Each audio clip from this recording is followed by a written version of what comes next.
Welcome to On Texas Football. I'm Bobby Burton, joined by CJ Vogel and Gerry Hamilton of On Texas Football. This week's State of the Program brought to you by Adam Lowy and the Lowy Law Firm. Guys, it is here. Texas A&M, renewal of a rivalry, 13 years in the making, separated conferences, then come back to Texas, then come back and go into the SEC together. This sets up as the big rivalry game of the weekend. Ohio State and Michigan, not much at stake there. Auburn, Alabama, not much at stake there. There's no SEC championship on the line other than just bragging rights in that state. The rivalry game of the weekend is Texas A&M. How appropriate is that in year one? The Aggies 8-3, Texas 10-1, both teams ranked, both teams playing for a spot in the SEC championship game. Gerry, you and I grew up around this rivalry, so I'm going to ask you this: what are your feelings about the rivalry being back, and what it means for college football and recruiting in the state of Texas? I think it's the best case scenario that the first one has meaning, that both teams are good. It's not what Oklahoma wants, but it's great for the state of Texas. Look, because I think this game not being played is definitely, when A&M went to the SEC, we always talked about it's going to open up the state of Texas. We're thinking just for SEC schools, but it really did nationally more too, because that game has meaning in recruiting. It's something to build off of. It's something to bring the state together, win or lose. It's something to bring all the recruits to one stadium. And when they're sitting there talking about, I like A&M, I like Texas. I mean, we've missed it for too long in this state. I think it's amazing. I think it's awesome that it's back. I think the Texas players say that was the loudest environment ever. I think when A&M leaves Texas next year, they'll say it was the loudest environment they've played in. I think early on it's going to be off the charts. But the fact that they're playing for something in year one that makes it amazing to me, because the kids that are going to, the young prospects, not the 25s, the 26, 27 kids that are at this game are going to feel it. And they haven't felt a game like that in Texas for a long time. And it hasn't, nothing's brought out the vitriol. I mean, Texas OU does that, right? But if you're down in Houston, OU doesn't. I mean, I'm just telling you. Now, it does in Dallas. OU's huge in Dallas. Got a lot of alums live in the area. But in Houston and East Texas and even San Antonio and Central Texas, there's not a huge OU presence. But by God, there is A&M. And I think that this is the game that we've been waiting for to come back in this state. And I hope, like heck, we see both teams play. CJ, I'm going to coin this. You're part of the lost generation of sorts, right? You lost a decade of this rivalry, so you haven't actually grown up with it as much. What are you seeing kind of as your first go at this rivalry that you're noticing maybe that's a little bit different than some older people just assume this stuff? Like me and Gerry, we assume it. You're a younger guy. What are you seeing out of it? Yeah, I think this is the first real chance for, folks my age, maybe a little bit younger, to experience why this is a rivalry, right? When this game left, I was 14 years old. I knew I was supposed to not like A&M, but that's just because that's just the way it was, right? It wasn't because I had actually had the emotion and the passion of saying, that's a fan base I can't stand. And I think for you guys and, some of the folks that watch us religiously, I think they're sitting there saying that, well, that's crazy. Well, it's not, because I was 14. So yeah. We're to come back at this age, and for folks, around my age or just recently out of college, this is that first chance for the game to be moved off of timelines and onto the gridiron, and that's special. So, Gerry, I liked what you said as well, because I didn't think about it this way, but when A&M did move to the SEC, it opened up Texas.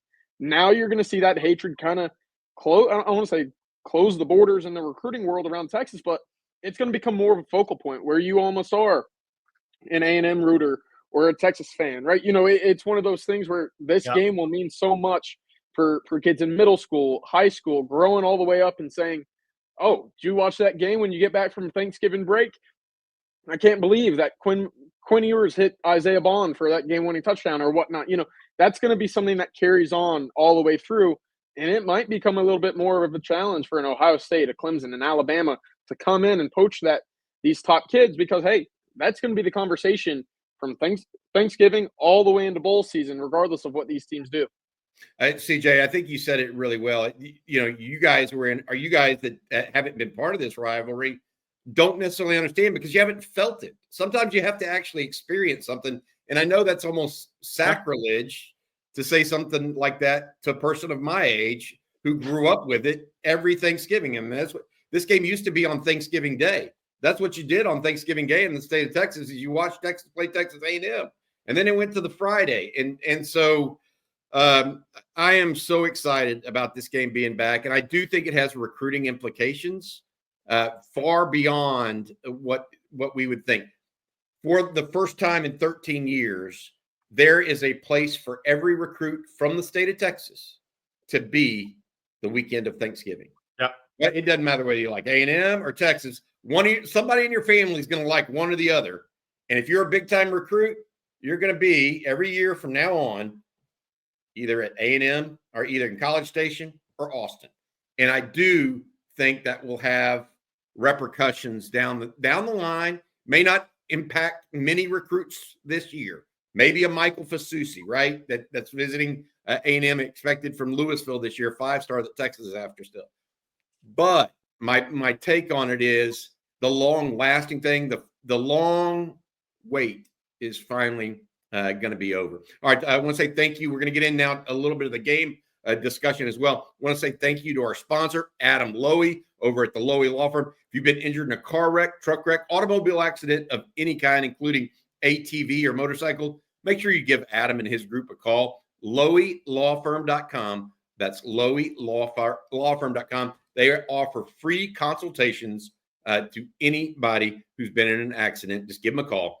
LowyLawFirm.com. Thanks, Adam, for your sponsorship. All right, Gerry and CJ, Longhorns favored in this game.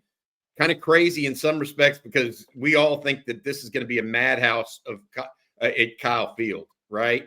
But Texas has some things going for it. They have an experienced offensive line. They have an experienced quarterback. They've got the number one defense in the country. I mean, Texas has some real positives going in this game. Can they overcome a talented Aggie team that hasn't necessarily hit its stride so far this year? They've been good, and that's why they're playing to go to the SEC championship game, but they haven't been great quite yet. What are y'all's takes on this game, Gerry? I'll start with you. So this is, of all the games Texas has played this year, getting off to a fast, clean start offensively, this is most important. I think the home field in this game is worth 7 to 10 points. And that swings upon how well Texas plays early on offense. If Texas comes off and gets off to a fast, clean start and has success early, you have a chance to quiet the crowd. But if you get off to a bad start, you put it on the rug early in the game, you're going to leave 115,000 going nuts for 60 minutes. This start of this game, Texas needs to get off to a good start. Because if they don't, this has the ability to be an NCAA tournament type of game where the momentum from the crowd is hard to deal with. Because it's already going to be difficult to deal with. But it's to get off, and I'll say the same for A&M. Their defense needs to get off to a good start. And because that's the pressure of a game like this. If the A&M defense gets off to a good start, then they bring their crowd into it for the entire game. But if Texas goes down and scores, and it looks easy, then that changes your fans in this game a little bit early on. Fast start, both teams, incredibly important. I think you're so right about the fans being in the game versus out of the game. The one thing I've said, I don't think Texas can go down early because I watched the LSU A&M game. I'm sure you guys did it, at least pieces of it as well. When LSU got down, it allowed A&M's defensive line to really pin their ears back. And you've got the thing about A&M, they are not among the top 10 or 15 defenses in the country.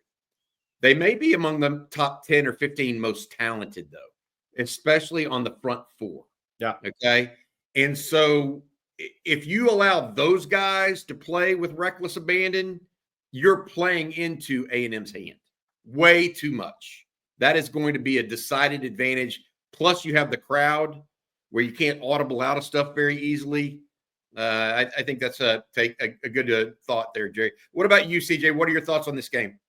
Yeah, this is a big offensive line game for Texas. You have to control the line of scrimmage up front. Again, you mentioned the strength of A&M's team. Sark even mentioned on Monday it's going to be that front line. It's going to be that front seven. If Texas can run the ball, I'm not expecting with the success of the Kentucky game, but if they're able to pick up 2 to 3 to 4 yards per rush, the way that they did it efficiently enough against Michigan. You know what? They weren't breaking anything long against Michigan, but it was enough to say, okay, now I'm in 2nd and 6. Now I'm in 3rd and 2. Now I have the entire playbook open for me at my disposal when I need to move the chains. That's what you need if you're the Texas running game. You need to hold on to the football more than anything as well. But to the point is, I don't know if Quinn Ewers is going to be the guy that shoulders the load offensively for Texas. I don't think they can allow that to be the case because, to your point, the more that you have him sitting back in that pocket, the more that A&M pass rush can pin their ears back and get after the quarterback. So a strong running game for the Longhorns is key for me, but also pass protection has to be a key. You can't have any strip sacks.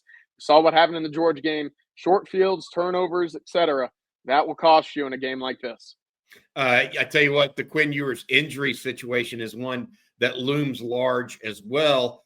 There is no definitive word out on that, and we're not going to be the one to break that news.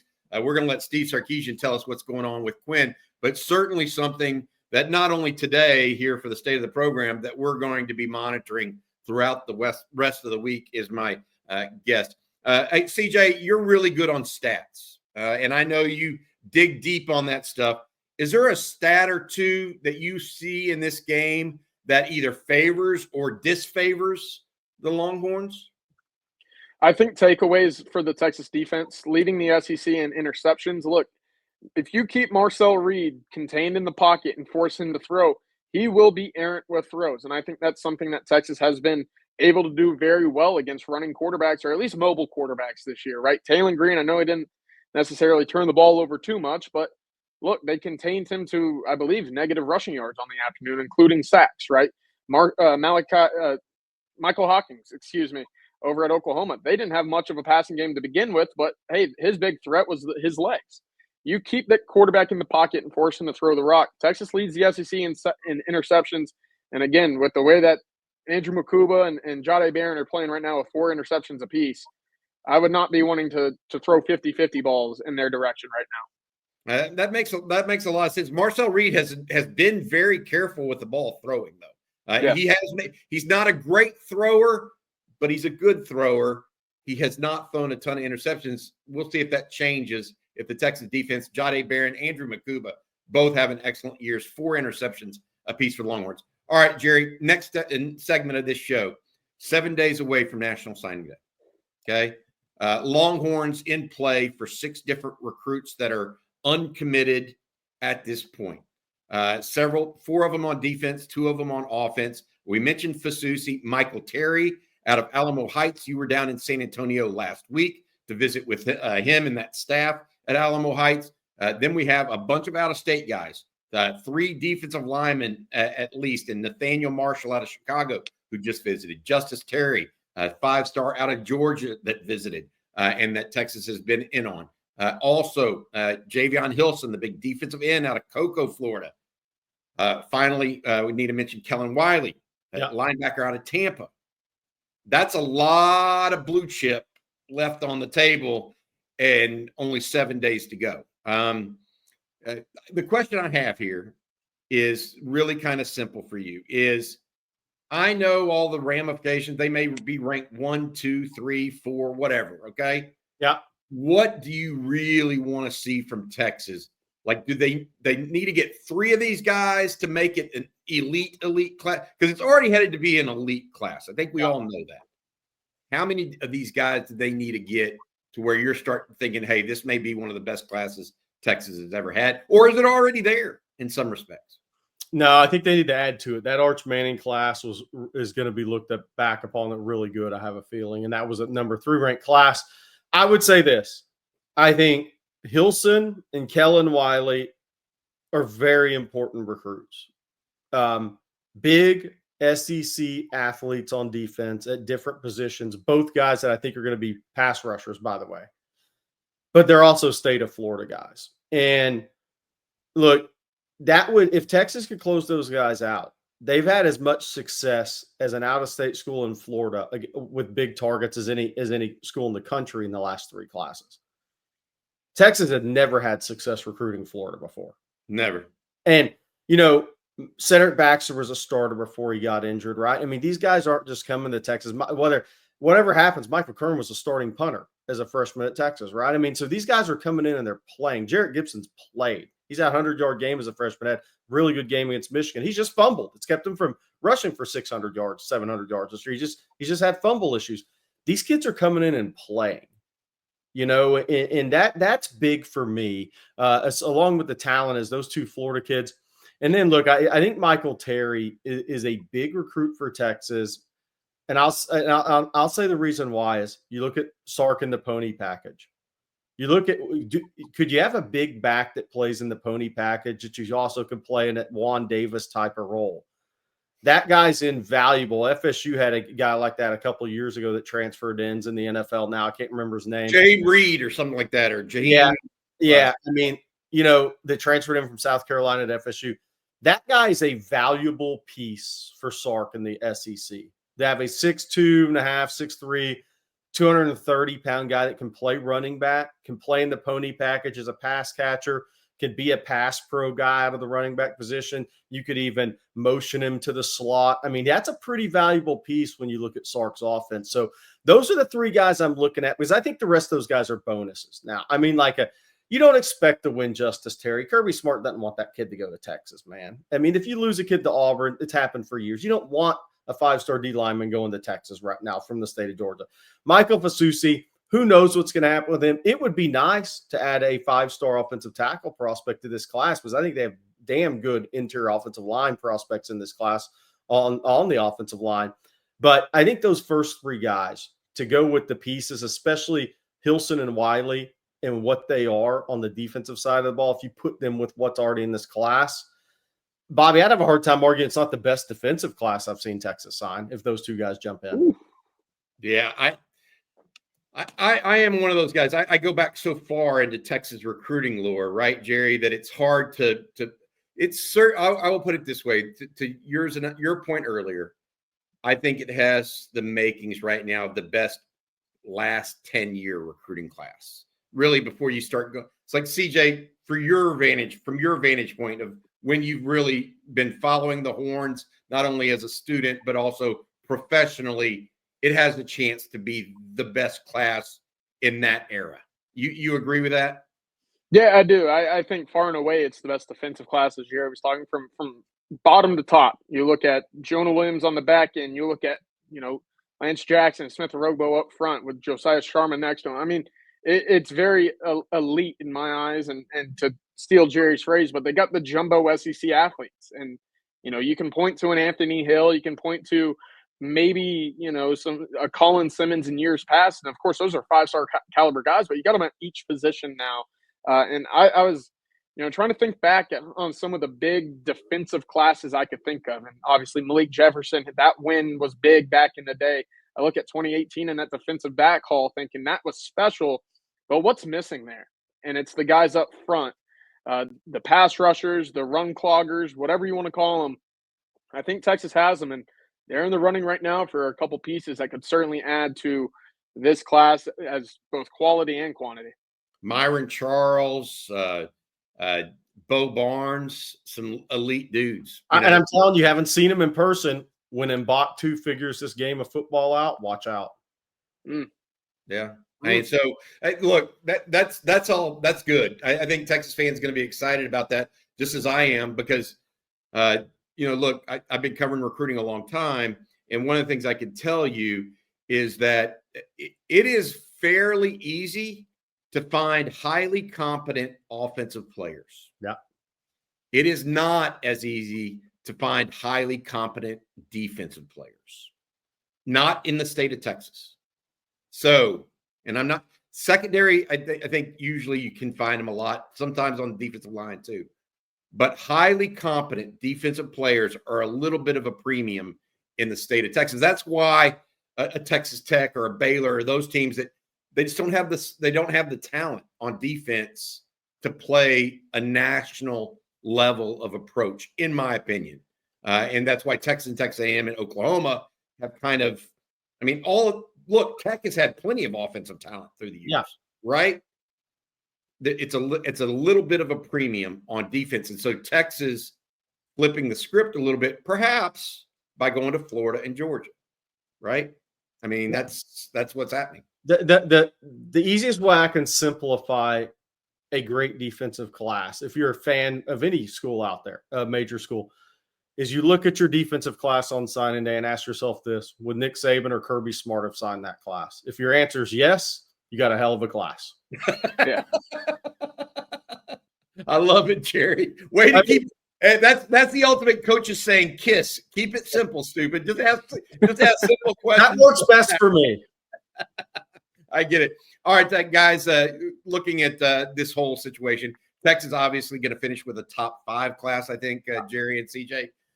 Anything else y'all are looking at on the horizon as it relates to the portal or the 2026 class that y'all want to go into? Maybe start with the portal and go from there. I do think that Texas is going to go, and I wrote about this a little bit. I think there's no doubt that they have to go and look at defensive line in the portal. Jermaine Lolay's gone, Bill Norton, Alfred Collins, Vernon Broughton, all gone. And while Sadir Mitchell has shown signs, Alex January has been very good as a young player. The numbers just aren't there, even with Tia Savea redshirting. They got to get a couple of defensive tackles to add to these young guys that are going to be coming in to get some depth there. Then you look at the secondary, maybe where they're losing 4 possible starters right now. Maybe you look at another wide receiver if Isaiah Bond and Matthew Golden head to the pros. Where do y'all see Texas looking for sure in the portal? Gerry, you go first. D-line for sure, couple spots. Wide receiver, speed merchant guy. I think that because if you look at the class of high school guys, Bond's definitely gone. Definitely gone. Yeah. So, and I expect Matthew Golden to be gone. So, but Bond is a speed guy. So I think that in Jamie French, Khalil Lockett's an X. Jamie French is an X that can play in the slot. Dale McCutcheon's in that DeAndre Moore mold. So who's that Isaiah Bond mold guy? They don't have that in the high school class. So I think they'll look in the portal for that. Not that it's easy to find, but it may be Silas Bolden if he returns, right? You just don't know. But after that, I think running back's a possibility because you just don't know where Cedric Baxter and Christian Clark are going to be in August. And it may be the spring where Texas kind of figures that out in a way, because James Simon and Ricky Stewart come in at midterm. It also may depend on if Jaden Blue wants to take a shot at going to the getting pro workouts and going pro. I don't think he's a draft pick right now, but if he wants to take that risk, that could be a part of it as well. Then in the secondary, I wonder about corner or safety or nickel, one of those positions in the secondary. I don't think they'll go without somebody in the portal defensive back. And maybe punter or kicker. I think they got to have a punter, Gerry. I think they got to. CJ, what do you think? Yeah, defensive line's a big one. Texas, in theory, was in a better spot last year than this year, and they went out and added 3 guys, right? How many are they going to add this year? I would maybe be a bit surprised with 3, considering the freshman class expected to come in, but they've got to add some sort of experience, some sort of guys that have gone out there and done it at a high level, right? Jermaine Lolay, for the expectations coming in, the role that he's played now, I don't know what this Texas defense would look like without him if Texas didn't have him as a rotational piece. So very important to find those run stoppers, those guys that can muck up the middle, especially in the SEC, because you're going to have your schedule is going to be flipped next year. Let's not forget that. So going on the road and playing that tough elite defense that you've had the last 2 years, it's going to mean a little bit more in my eyes. But again, I think wide receiver is a must. Every year, Texas shouldn't go out and add at least one guy who can be a top game-changing performance. We've seen it with Adonai Mitchell, Isaiah Bond, Matthew Golden now. Why would you not, right? It's an attractive offense. You're going to have a heck of a quarterback as long as Sarkisian's here. Why would you not? I think that's something I would keep a close eye on as well. One other little note I wanted to pass along, just in the 25 class, as we're a week away from signing day, a little love for KJ Lacey, who will finish his career 38-2 as a starting quarterback at Saraland. 10,500 career passing yards, 127 passing touchdowns in 40 career games. It's pretty good. That's 3+ a game. Over that's astounding. That's tremendous. Guys, that's going to do it for this edition of On Texas Football and Stay of the Program. I do want to say a couple things. One is the 2026 class. We'll start covering those guys in earnest in January. Texas typically has a big recruiting weekend in January.